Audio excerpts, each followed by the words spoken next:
Have you ever walked into a room and felt like your presence no longer mattered? Like people don't really look up when you enter, or conversations don't seem to include you as naturally as they used to? I'm not talking about the occasional bad day. I'm talking about that slow, painful sense that people have started to pull away from you, and you can't quite put your finger on why. You see your grandchildren less often. Friends stop calling, your kids sound rushed when they talk to you. And in deep down, you start to wonder, have I become someone they don't want to be around? Now I know how that feels. It hurts, and it's easy to believe it's just them, that the world has changed, that people are cold now, that respect for the elderly is gone. But today I want to offer you another perspective, one that might be hard to hear at first, but will make all the difference if you're open to it. Because the truth is, sometimes it's not just them. Sometimes without realizing it, we develop certain habits after 70 that quietly push others away. And the worst part, we don't see it.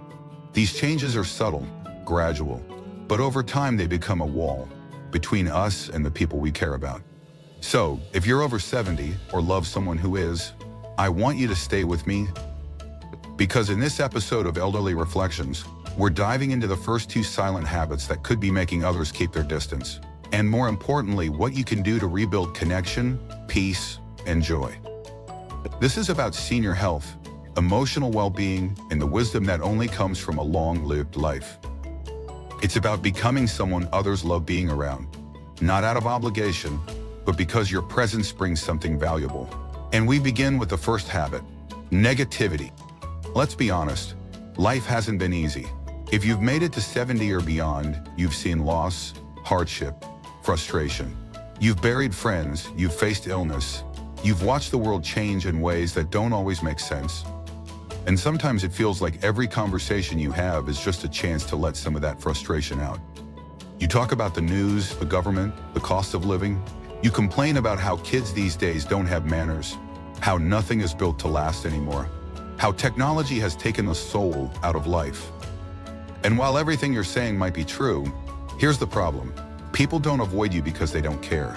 They avoid you because every conversation feels heavy, draining, and no one, no matter how much they love you, wants to leave a conversation feeling worse than when they walked in.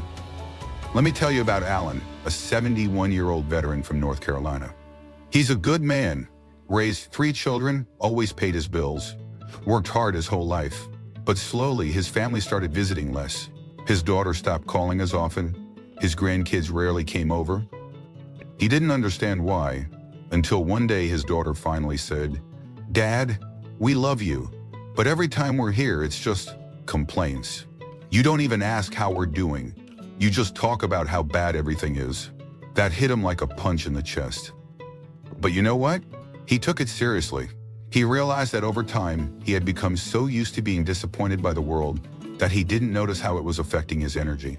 He was walking into every conversation carrying a storm cloud.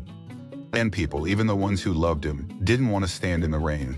So what did he do? He made a small promise to himself. Every conversation, he'd start with something light. A question, a compliment, a story. Anything that didn't carry the weight of the world. It wasn't fake, it was balanced. And slowly, the phone started ringing again. His grandchildren stayed a little longer. He learned what we all must learn, that the energy we bring into a room matters. And if you want people to enjoy your company, you have to make sure that being with you leaves them feeling lighter, not heavier. Now, that doesn't mean pretending everything is fine. Your feelings are real, your struggles matter. But constant negativity, when it becomes the only lens we use, turns every connection into a burden. And at this stage of life, isn't peace more valuable than pressure?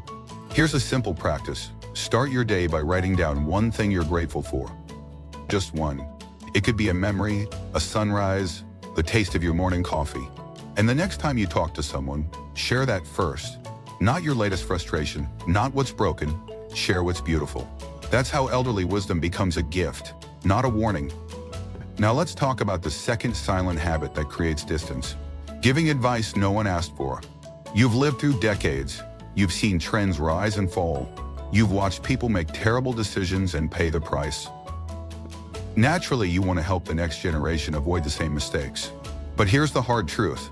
If your advice is not invited, it will not be welcomed. especially with your adult children or your grandkids. They might nod, they might smile, but deep down they hear something else. Not love, not wisdom. They hear judgment. They hear you're doing it wrong. Take Dorothy, 72, from Arizona. She's kind, smart, and raised 4 grandchildren. One day her daughter-in-law was over, feeding her baby. The baby was fussing, and Dorothy said, "You really shouldn't let her cry that long. It's bad for the baby." Her daughter-in-law didn't say much. But after that visit, weeks went by with no contact. Dorothy was confused, even hurt, but she eventually realized what had happened. In that moment, she wasn't seen as helpful. She was seen as critical. Her words, though well-intended, came across as, "I know better than you." That's not how we want to be remembered, is it? The solution is simple but powerful. Ask before you advise. You can say, "Would you like to hear what worked for me?" Or, "Are you open to a tip I learned back in the day?" If they say yes, go ahead. If not, let it go. It's not rejection, it's respect. And when people feel respected, they come back. They listen more. They trust you deeper. That's the difference between being heard and being tolerated. Because even great advice, if given at the wrong time, can feel like an attack. But when you honor their autonomy, you become a trusted guide, not an unwanted lecture. That's elderly motivation in action. That's how inspiration from life lessons becomes meaningful. Not loud, but wise. And isn't that who we want to be? So if you've made it this far, I want to thank you for listening. I know this isn't easy to hear. It takes humility to look at yourself and say, maybe I'm part of the problem. But that humility, that courage is what makes all the difference. We're not here to blame. We're here to grow. And I promise you, when you make even the smallest shift in the way you speak, the way you listen, the way you show up, people feel it. They respond. They return. Because at the end of the day, we all want the same thing. To be seen, heard, and loved. And no matter how old you are, you deserve that. You really do. Let's start with something that might sting a little. Refusing to adapt to change. Now, you've lived long enough to know how quickly the world can shift. I mean, think about it.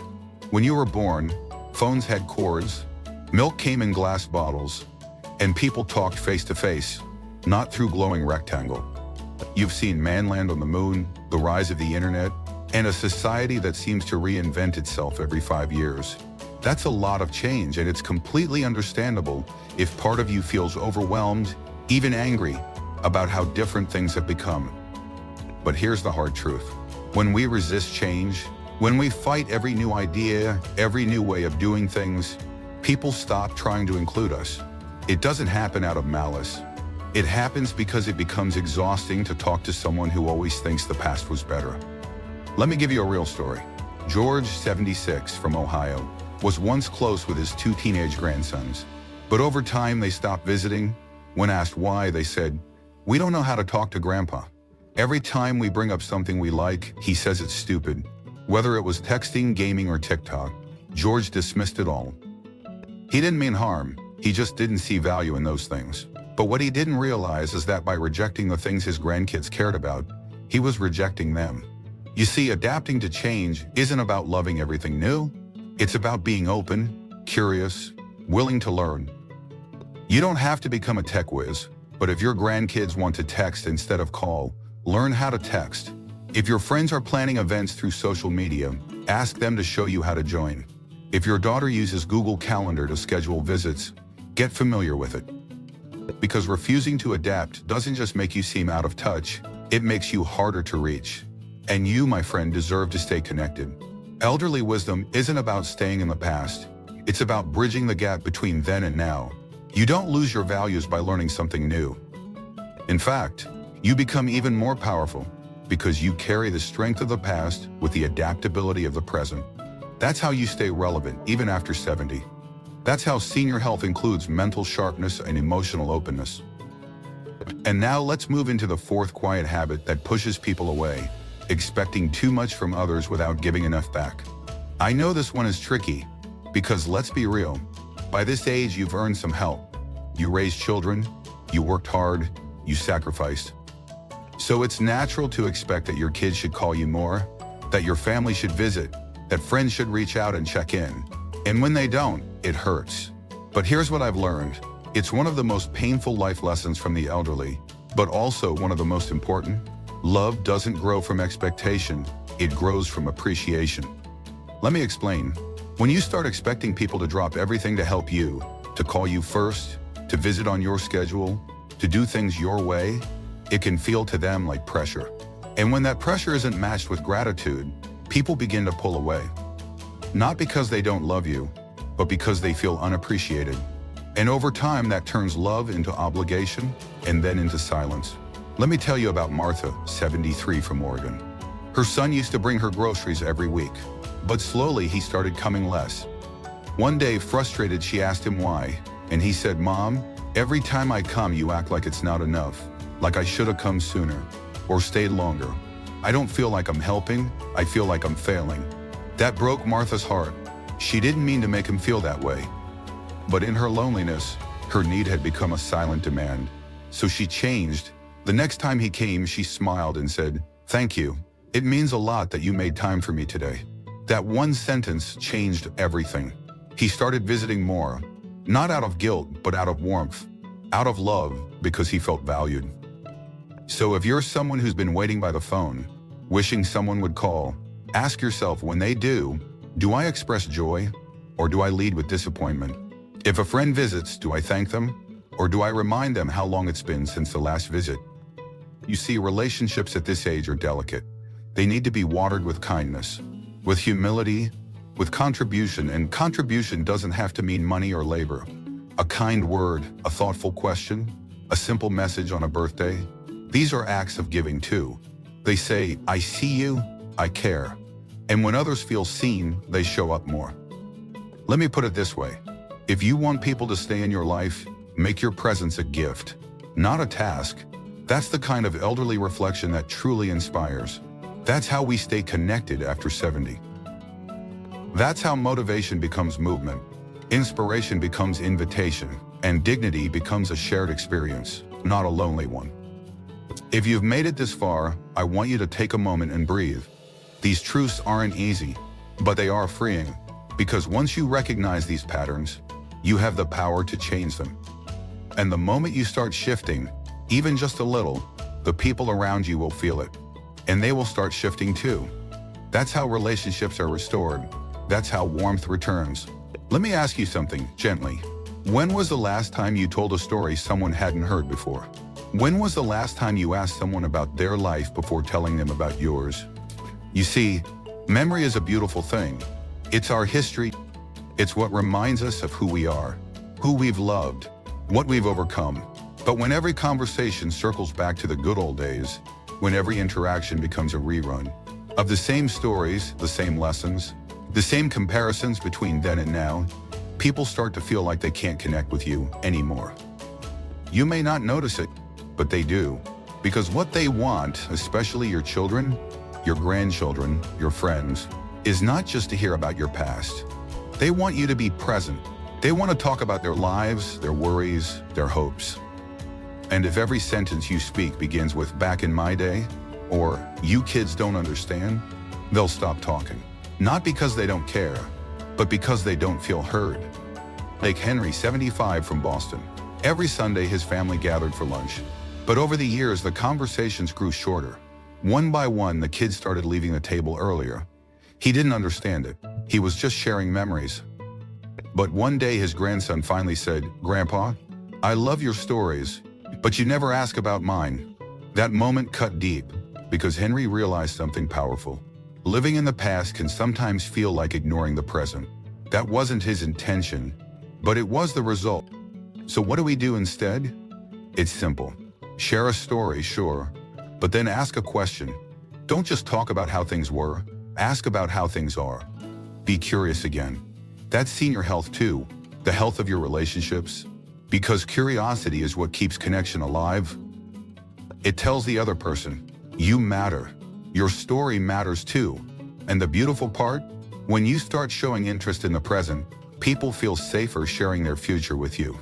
That's how elderly wisdom becomes a bridge, not a wall.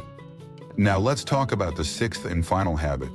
And I'll be honest, this one is tender, because it's rooted in love, but it often feels like control. I'm talking about not respecting boundaries. As we age, our roles change. We're no longer the ones setting the rules, managing the schedules, running the household. And that shift can feel disorienting. We want to feel needed, we want to feel involved. But sometimes in that desire, we cross lines without realizing it. We call too often. We demand attention at inconvenient times. We drop by unannounced. We ask questions that feel intrusive about money, relationships, parenting choices, and slowly, the people we love begin to pull away. Not because they've stopped loving us, but because they don't feel emotionally safe. Let me tell you about Ethel, 74 from Colorado. She adored her daughter, but she couldn't help calling every morning at 7 a.m.